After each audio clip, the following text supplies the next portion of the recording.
Boa tarde, eu me chamo Magda Gemelli, venho de Arroio 30, atuo nos municípios de Arroio 30 e fisioterapeuta já há muitos anos, 15 anos eu trabalho lá, eu sou acupunturista e hoje o convite de estar aqui com vocês é para que a gente possa compartilhar um pouco da nossa experiência em Arroio 30 com a implantação de práticas integrativas e complementares. Esse trabalho ele foi titulado Oficina da Saúde, Corpo e Mente Ressignificados pelas Práticas Integrativas e Complementares. Antes da nossa conversa sobre a experiência, é importante que a gente entenda um pouquinho a evolução das práticas integrativas e complementares no SUS. O SUS vem, desde 2006, institucionalizando, através de portarias, o reconhecimento das práticas pela Política Nacional das Práticas Integrativas e Complementares. Hoje esse acesso é mais ampliado para todos os municípios. Vários municípios do nosso estado já têm práticas implantadas, experiências excelentes. E o que a gente vê é que a cada ano, como no ano agora de 2018, novas práticas, totalizando hoje 29 práticas, vêm sendo reconhecidas. Nesse ano de 2018, a prática do yoga, que é a prática essencial da nossa fala de hoje, ela foi aceita, né, como uma prática reconhecida pelo SUS. E entender a importância e a forma com que a gente pode fazer proveito dessas práticas na atenção básica, ela pode trazer para o nosso dia a dia de atuação resultados extremamente importantes. Resultados esses que fazem com que a equipe multidisciplinar envolvida a cada dia abra os olhares para essas técnicas, para essas práticas.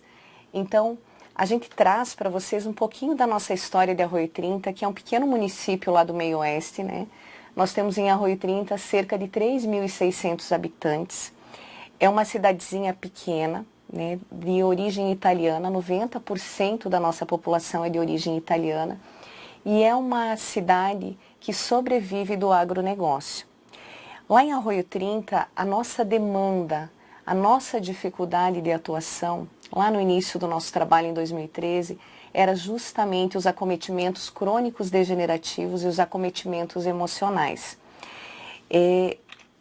Na época, o que eu percebia como fisioterapeuta, a dificuldade que nós tínhamos de fazer alta desses pacientes, porque eram os pacientes que vinham com essas queixas, voltavam para a consulta médica e em seguida estavam ou na psicóloga ou no fisioterapeuta. E todo esse movimento dos pacientes, ele nos fazia perceber que não era o paciente o problema, mas que as nossas estratégias de tratamento, elas precisavam de um olhar diferente. Na época eu já atuava como acupunturista no município, tendo uma boa parceria com os médicos, com a equipe de enfermagem, né? Nós temos no município um ESF, né? Temos um NASF e uma estratégia de saúde bucal. E o que a gente percebia? Que não existia rejeição dos colegas, mas sim uma aceitação para o encaminhamento para essa prática alternativa e complementar. Na época, pela necessidade, pela alta demanda de filas, tínhamos uma salinha lá, né, à disposição, e se iniciou nessa salinha um pequeno grupo de pacientes. Na minha formação lá no início, eu tinha formação como instrutora de yoga e comecei a aplicar essas técnicas, mas para que fosse oferecido um atendimento semanal a esses pacientes que nós percebíamos que tinham a dificuldade da alta e que realmente apresentavam cronicidade nos tratamentos e precisavam de um olhar diferenciado. E esses grupos, eles começaram a ganhar vida, né? A facilidade de entrosamento, as conquistas físicas e nas falas relatando os aspectos emocionais dos pacientes, tudo isso foi ganhando corpo. E vendo esse progresso, né, e essa ideia inicial do grupo, bem na época, em 2013, o Estado, né, e o governo federal ofereceram um curso NASF. E eu e a psicóloga tivemos o apoio da gestão e viemos a Florianópolis fazer essa formação. E voltamos com uma bagagem muito boa de como iniciar e formatar essas ideias. Então foi nesse momento que nós começamos um plano de desenvolvimento do que se chamaria Oficina da Saúde. O primeiro passo foi pactuar com a gestão a importância desse trabalho. Foi avaliado os profissionais que poderiam e já tinham formação, né, em práticas alternativas e complementares. Esse trabalho ele foi ganhando corpo e começou a ser avaliado junto com a estratégia de saúde da família, através de uma reunião de matriciamento, quais eram essas demandas e como nós poderíamos fazer o encaminhamento desses pacientes para que eles tivessem um acesso facilitado ao nosso grupo de oficina da saúde. O que foi muito pontuado seria a facilidade, que aquele grupo já vinha acontecendo com baixo custo. Em pouco tempo nós poderíamos estar atendendo um bom número de pacientes já avaliados, triados corretamente, com segurança, e um material humano que era um profissional apenas. E ali nós iniciamos esse trabalho da Oficina da Saúde, que iniciou lá em 2013 e atualmente continua acontecendo. Hoje eu estou licenciada, né? Estou em licença maternidade, mas nós temos uma pessoa maravilhosa que é a nossa agente de saúde, a Joelma Sirigueli, em Arroio 30. Salto Veloso temos outra agente de saúde, que é a Ed, que fizeram a formação e continuam. E o foco do grupo era trabalhar justamente o quê?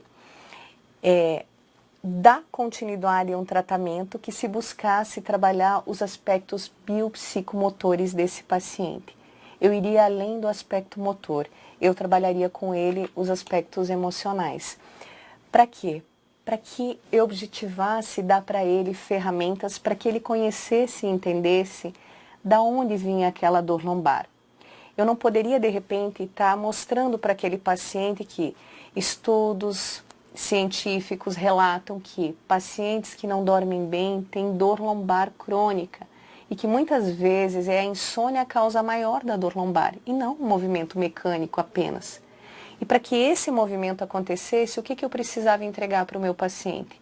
Conhecimento, autoconhecimento, empoderando esse paciente da situação que leva ele até a dor lombar. Então esse é o objetivo da Oficina da Saúde. Eu não trato apenas o sintoma físico, mas eu crio ferramentas que forneçam ao paciente esse cuidado, esse entendimento. Então, a finalidade era manter o paciente num tratamento prolongado, que ele não precisasse ter alta e que ele viesse toda semana na busca de se trabalhar fisicamente, de se conhecer emocionalmente. Como é que a gente desenhou isso? No início, como eu falei, usando a técnica do yoga, com asanas, com exercícios de pranayama, que são exercícios respiratórios. E à medida que esse trabalho foi ganhando mais vida, foram sendo aplicadas técnicas de conhecimento de medicina tradicional chinesa, de programação neurolinguística, de meditação. Então, esses processos, junto com um trabalho de oficina da informação, que eram encontros bimestrais, onde pacientes e familiares poderiam estar, ele deu ao paciente ferramentas, conhecimento para dar conta da situação de vida que ele experimentava, fosse ela ansiedade, fosse ela medo, fosse ela dor, né? Como todo esse processo aconteceu? Então, como eu falei lá no início, a importância da gestão estar envolvida, né? Nós tivemos um gestor, hoje não pôde estar aqui, o Tarcísio Lidani, que desde o início ouviu, fez escuta às nossas falas, fez um levantamento do custo da implantação, percebeu a viabilidade, né? Porque você precisa de uma sala de colchonetes, de um aparelho de som e de um profissional que tenha perfil e formação para dar conta de conduzir os grupos. A importância de ter um matriciamento junto com o ESF, né, e profissionais. Por quê? Porque todas as práticas integrativas, né, esse é o meu olhar, elas têm uma importância muito grande e elas podem ganhar uma visibilidade grande quando você se conecta aos colegas, trazendo resultados, mostrando que esses pacientes, eles vão vir para tratar muitas vezes uma dor muscular, uma limitação física, e lá no final eles vão estar voltando para o médico colocando que a partir daqueles exercícios eles percebem que dormem melhor, eles percebem que respiram melhor, já ficam abertos para novas atividades físicas. Então, todo esse movimento, né, do desenvolvimento da experiência, ele precisa ter o apoio de uma equipe para matriciar, seja ela ESF, no nosso caso era ESF e NASF. Outra coisa importante na elaboração do projeto, os horários onde as oficinas, onde os grupos são oferecidos. Na nossa experiência, nós tínhamos 5 horários fixos por semana, 4 horários na quarta-feira e 1 na quinta-noite. Por quê? Porque eu tenho que ter um olhar de que esse meu usuário, ele precisa ter horários diferenciados, porque a maioria deles trabalham em horário comercial. E como eu vou fazer uma prática semanal, eles não vão ter a possibilidade de novo de estar praticando o que o posto de saúde está oferecendo, o que a atenção básica oferece. Então esse era um diferencial do trabalho, os horários de atendimento, sempre aulas com duração de 1 hora.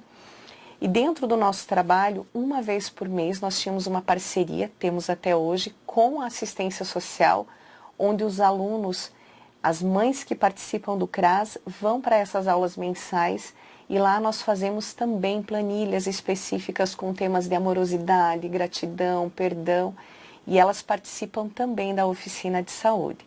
Então, o desenvolvimento da nossa experiência, ele trabalha nessa lógica, né? Como eu falei antes, sempre focando uma demanda livre e um acesso facilitado ao usuário. Esse é o diferencial. E uma das coisas interessantes que eu gostaria que os colegas percebessem é que, assim, tanto os colegas fisioterapeutas, né, quanto colegas que têm essa possibilidade, esse gosto pelas práticas integrativas, né, o instrutor de yoga, ele pode fazer uma formação específica, né, são cursos que são validados em vários locais do Brasil, mas que, conversando com a gestão, muitas vezes podem ser financiados pela gestão e que vão trazer o que esse slide apresenta, um baixo custo para o município, possibilitando o atendimento de vários usuários. Esse é o aspecto interessante. O que nós fazíamos também é, além de dar as aulas, fazer a oferta das aulas semanais, toda quinta-feira, quando o usuário precisava de um atendimento individualizado, ele fazia a marcação para fazer atendimentos individuais de acupuntura ou de auriculoterapia.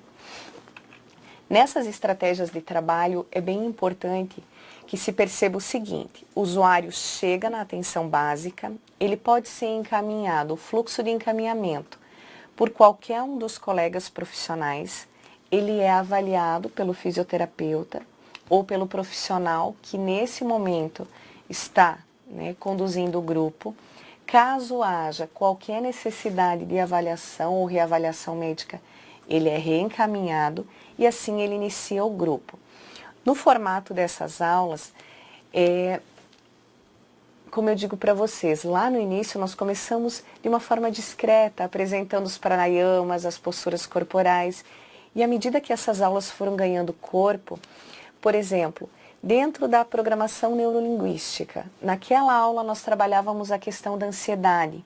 Durante a parte respiratória, o profissional vai conduzindo uma fala e vai fazendo o paciente entender, traz conhecimento, empodera o usuário com os aspectos relacionados à ansiedade, o que gera, como ela funciona, quais as âncoras que nós podemos desenvolver para amenizar esse sintoma. Você pode também trabalhar muito dentro da medicina tradicional chinesa os aspectos de conhecimento de como os alimentos, como o clima, como as sensações agem em cada tecido, órgão e víscera. Nós não imaginamos como os usuários têm abertura para esse tipo de conhecimento. Eu trabalhei até meados de 2017 e no ano de 2017, exemplificando esse momento do relaxamento para vocês, eu na época lia um livro da Louise Hay, A Cura da Vida, e eu transformei os capítulos desse livro, claro, sempre referenciando, conduzindo com a descrição da autora, aspectos de autoconhecimento, para trazer para o usuário uma visão dele do quanto ele precisa olhar para dentro, entender a raiz da sua dor, a raiz do seu sofrimento, dos seus sintomas. Aspectos de trabalhar o antivitimismo, as questões de relacionamento. Então, vários foram os assuntos abordados e eu fazia sempre o manuscrito desses temas e os pacientes no final da aula recebiam esse material impresso para que em casa fizessem busca, estudo sobre o assunto. E eu confesso para vocês que é encantador o movimento das pessoas. Nós não acreditamos o quanto os pacientes podem gerar um olhar diferente para o seu processo de saúde. Como eu falei lá no início da minha fala, em Arroio 30 nós temos 90% da nossa população de origem italiana. Então, uma das ferramentas que se utiliza hoje, né, uma das práticas institucionalizada pelo SUS, né, na Política Nacional das Práticas, é a constelação familiar. Então, trabalhando nessa lógica de entender padrões familiares, quando eu digo para vocês que na minha cidade, culturalmente, 90% da população é de origem italiana, eu, Magda, como profissional, tenho que olhar para dentro, eu sou de origem italiana também, e perceber o que aquele grupo traz para mim. Quais são os conflitos, né, que de uma forma geral são do grupo. Então, a minha região é de agronegócio. Trabalho muito pesado, relações de apego. Por quê? Porque lá atrás, né, na história de famílias desses italianos, vieram da Itália, deixaram tudo para trás, deixaram terra, apego, saudade. Então, quando você olha para esse paciente que está na tua frente e você diz, seu João, mas o senhor tem que deixar o seu trabalho, tirar um tempo para o lazer, para o seu autocuidado. Você tem que olhar muitas vezes para um paciente que não foi estimulado a ter amor próprio, que não conseguiu receber condições de se sentir merecedor na vida além do trabalho do dia a dia. A dificuldade, os apegos financeiros, os apegos a ideais de vida que no momento da vida te fazem entender que não trazem felicidade. Você não vai, como profissional nesse momento, resolver isso, até porque a psicoterapia, são outras técnicas, outros momentos. Mas é nesse momento que você pode despertar no seu paciente um olhar diferente para aquela situação que ele vem trazer. Porque de repente ele vai passar a vida com uma cervicalgia lá no médico, quando o peso que ele carrega nos ombros tem um aspecto mais emocional. O aspecto físico veio depois. Então, nessa estratégia de trabalho, é justamente isso que esse trabalho busca. Quando eu consigo fazer o meu paciente ficar tocado, olhar para dentro, aí sim eu faço ele se empoderar também para o movimento físico. E é nesse momento, então, que eu aplico as asanas, né? Tudo dentro do que o paciente consegue, você vai entendendo, conhecendo o seu grupo. Mas mais do que isso, durante a aplicação das asanas, você vai dando para ele falas que fazem com que ele perceba que o limite corporal dele é ele que vai aprendendo a ter. Ele tem que ser o dono do corpo dele, ali é a casa dele. Ele tem que saber o quanto o joelho dele vai, por que não vai mais, por que aquele movimento está travado e muitas vezes sem uma lesão maior. Então, a condução da aula acontecia, a estratégia de trabalho da oficina de saúde, ela acontecia dessa forma. Acontece, né, com a Joelma. Eu faço a fala, né, do período que eu estava. E uma coisa interessante, reforçando os atendimentos também semanais quando o paciente precisava. Aqui um slide, né, que simboliza as práticas ofertadas. E uma coisa bem interessante, para todos nós da saúde pública, da atenção básica, percebemos que uma dificuldade hoje é você falar em informação para o paciente. Se você ofertar para ele uma palestra, muitos nem vão, porque muitas vezes eles já têm as informações sobre o diabetes, sobre a hipertensão, mas eles querem alguma coisa diferente e nós temos que acreditar nisso. Esse movimento feito, que nós chamamos de oficina da informação, era o quê? Ele veio baseado na percepção do que os usuários traziam nessa avaliação individual. Porque você vai conseguindo, como profissional, ter a sensibilidade de perceber na escuta que muitas vezes o problema está relacionado à sexualidade, está relacionado aos conflitos familiares, à dificuldade financeira, ao uso excessivo de medicamento. Mas quando nós entendemos que eu não preciso movimentar só o paciente, mas muitas vezes o ambiente familiar, eu olho para esse movimento de oficina da saúde de uma forma diferente, trazendo informação. O que foi a nossa estratégia? Sempre tentar montar num horário onde o usuário tivesse a disponibilidade, quem sabe trazendo uma vizinha, um familiar, para que ele efetivamente estivesse ali naquele momento. Outra coisa importante, criar cronogramas desses encontros, para que ele também se organize durante o ano. Não que tenha que ser engessado, mas para que tivesse uma organização desses momentos. Então nós começamos lá, o trabalho começou em 2013, mas nós começamos com esse movimento das oficinas da informação 2014 e 2015, nós utilizamos equipe multidisciplinar. Mas percebam o movimento. O farmacêutico vai lá e vai junto com a pessoa da pastoral da saúde. E eles trabalham em linhas parecidas de fala. Ninguém fala coisa absurda. Nem o farmacêutico tirando os benefícios da fitoterapia. Porém, quem está lá na pastoral da saúde não fala nada que seja absurdo ao uso do medicamento convencional. Esse alinhamento de opiniões faz com que as pessoas entendam o que é o equilíbrio entre usar a fitoterapia e o medicamento tradicional. Tudo isso com os nossos profissionais da unidade básica. A psicóloga vai lá para colocar um pouquinho mais a linguagem corporal, para que os pacientes tenham a informação do que se fala, por exemplo, usando uma autora, Cristina Cairo, entendendo o que é o lado feminino, o que é o lado masculino, o que muitas dores podem representar, que são falas também da medicina tradicional chinesa. A nossa nutricionista falando em nutrição funcional, para que as pessoas entendam quais são os alimentos que fazem bem, tirando o foco daquilo que não faz bem. Tivemos momentos de fala de qualidade de vida, né, com a fisioterapeuta, fazendo com que os pacientes entendessem um pouquinho sobre uma palavra difícil, transgeneracionalidade e bem-estar. Não repetir padrões que fizeram lá atrás tua família sofrer. Olhar diferente para o bem-estar, se sentir merecedor do cuidado. Por quê? A lógica do paciente de ouvir que atividade física, alimentação, cuidados, essa ele já tem. Ele quer conteúdo diferenciado. Lá no momento da nossa educadora física falar de dança, um momento muito bonito desse 2014 e 15 foi o dia que o padre e o pastor vieram juntos falar da fé e do bem-estar relacionado à saúde. Por quê? No nosso município nós temos 90% da nossa população é católica. Mas percebam o movimento que nós trabalhamos com os pacientes do não julgamento, de você aceitar o diferente, de você sentir que independente do que deixa uma pessoa feliz, o importante é que a pessoa fique feliz. E você utilizar a fé como uma ferramenta. Isso é gerar saúde. Esse é processo de saúde. Então isso foi ofertado na oficina de informação. Um outro momento muito bonito foi com uma terapeuta holística que fez formação na Índia.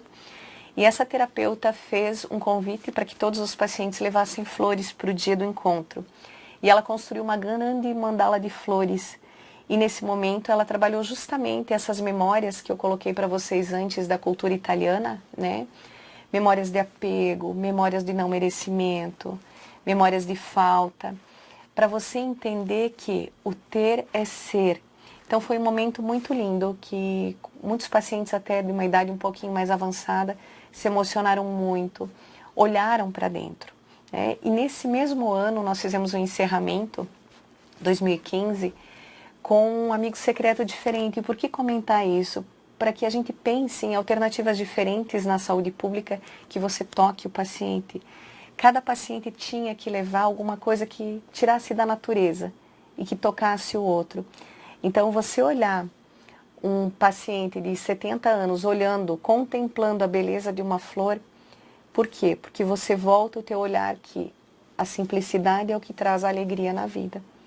Isso é fazer saúde, sim, isso é fazer saúde. Isso é fazer as pessoas se voltarem, olharem para dentro, voltarem a ter equilíbrio.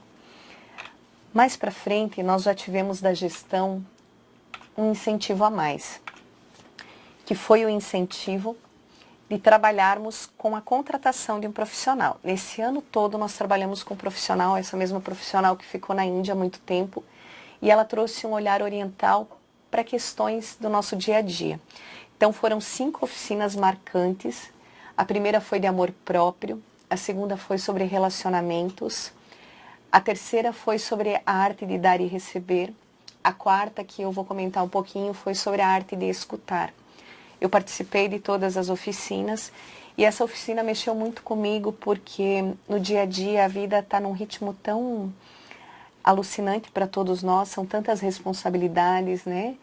Inclusive nos aspectos profissionais, que por mais dedicado que você seja como profissional, muitas coisas que o paciente te traz não são mais escutadas por nós. Muitas vezes nós ficamos no automático.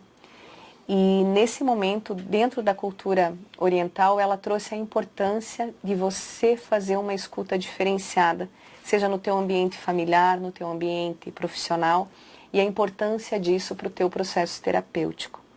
Você ouvir o outro cria movimentos de cura, inclusive em você. Então foi um momento assim muito marcante. E ela encerrou os trabalhos com uma oficina muito bonita e muito emocionante, que foi a Teia da Vida.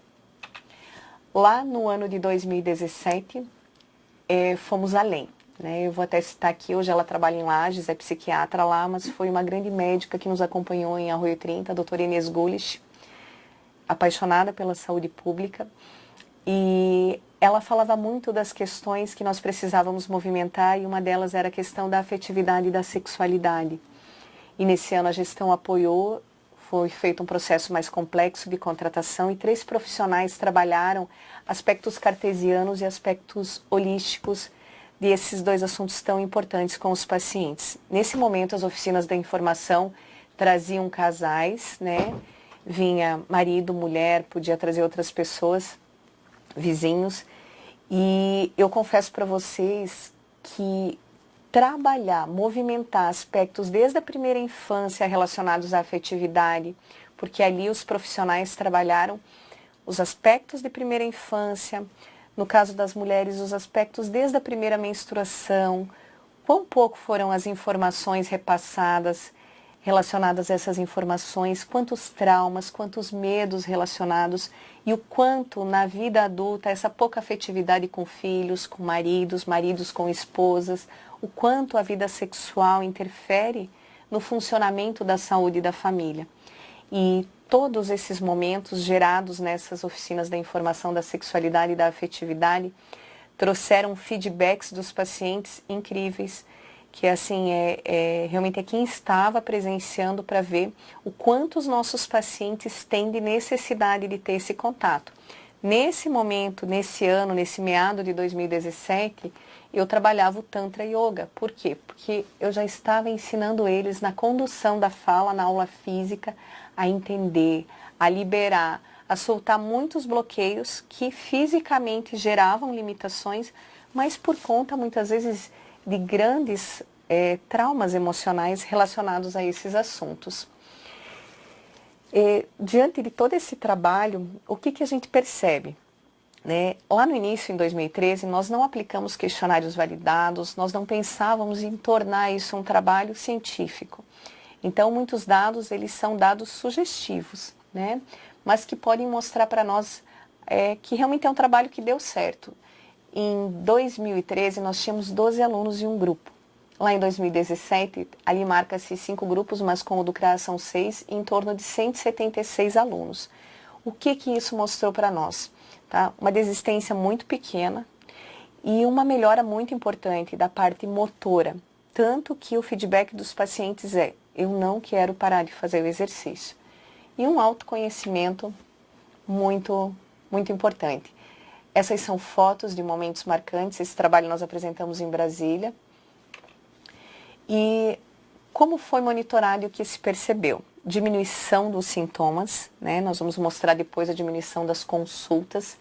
É uma implantação de baixo custo, que é necessário ter um profissional com perfil e treinado para esse trabalho, mas de baixo custo para um resultado interessante. O projeto continua em Arroio 30, foi feito através do município a formação do agente comunitário de saúde para dar continuidade a esse grupo. E a intenção é que a gente possa ampliar a oferta, quem sabe com um grupo de crianças, né? Grupos no interior, como acontece em Salto Veloso, nós vamos até o interior trabalhar com as pacientes e os resultados já alcançados, né? Eu cito aqui a Juliana Sirighelli, né? Deve estar nos assistindo, e que acompanhou todo o monitoramento. Nós pegamos os prontuários de todos os pacientes com cadastro na atenção básica que participaram do grupo e fizemos um monitoramento ano a ano do número de consultas, antes do grupo, pós-grupo. Esses pacientes tinham uma média de consulta anterior com as queixas de ansiedade, insônia, dores e tristeza. Antes do grupo, 1,4 consulta mês. Depois de um ano, 2, até final de 2016, 0,5 consulta ano. Então, desse trabalho, eu coloco para os colegas dos municípios. Conheçam as práticas integrativas. Cada município tem sua necessidade, mas temos práticas dentre as 29 maravilhosas. E as práticas conseguem nos trazer a integralidade no tratamento. Eu digo para vocês, quando você consegue trazer uma prática, mesmo que você às vezes não tenha o apoio de toda a equipe, porque eu não posso exigir que o outro tenha o mesmo olhar que eu tenho, né, na questão do tratamento. Para alguns aquilo pode fazer um sentido muito grande, mas quando o teu paciente começa a trazer o resultado e você encontra 1, 2, 3, 4, 5 colegas que dão apoio para o projeto, uma gestão empenhada nisso, você começa a ver o resultado. E esse resultado é o que vai fazer com que o nosso paciente tenha prevenção e tenha resolutividade no tratamento. Funciona. Então, as PICs, elas podem contribuir muito com a atenção básica. Eu trago como uma consideração para vocês. Olhar diferenciado para as PICs, perceba o que vai se adaptar ao teu município. Perceba que o uso do yoga e de técnicas da medicina tradicional chinesa, técnicas meditativas, dentre outras, podem trazer uma diminuição das queixas dos nossos pacientes, uma diminuição das filas de espera, principalmente da psicologia, da fisioterapia, e isso é muito importante dentro das nossas unidades. Essa é uma dificuldade de muitos municípios, diminuir essa fila de demanda desses pacientes crônicos. E tudo isso por um custo baixo, É um projeto que não exige um grande investimento. Então, vale a pena, Nós ficamos abertos para que vocês venham até o nosso município conhecer, entender um pouquinho mais como funciona e cada um vai reinventar de acordo com a sua característica. Em Arroio 30, desde a minha saída em 2017, anteriormente foram preparadas pessoas muito capacitadas, com um perfil incrível. E eu falo o nome dela, Joelma Serighelli, que continua hoje, não pôde estar aqui para falar, desse trabalho tão bonito que ela continua. Mas o que foi levado em conta na seleção da Joelma para treinamento e para investimento da gestão? O perfil, Então a pessoa tem que realmente gostar, tem que conhecer, tem que querer se inovar, porque as práticas exigem isso do profissional, perfil. E o meu convite para vocês, colegas, é que olhem para dentro. Nesse momento, todos vocês, eu e vocês, nós buscamos um movimento muito bonito de vida, que é ser feliz. É um momento da humanidade onde as pessoas estão deixando de lado o ter a razão. Nós estamos nos voltando para viver o aqui e agora.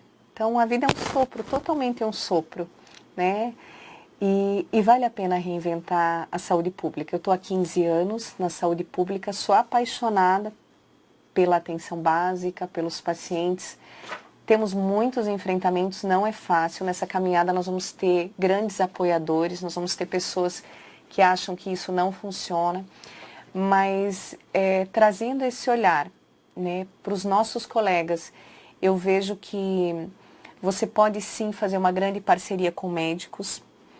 Você deve, como profissional de prática integrativa e complementar, ter muito respeito pela medicina tradicional e entender que a nossa é complementar e ela está vindo para complementar um tratamento que já existe.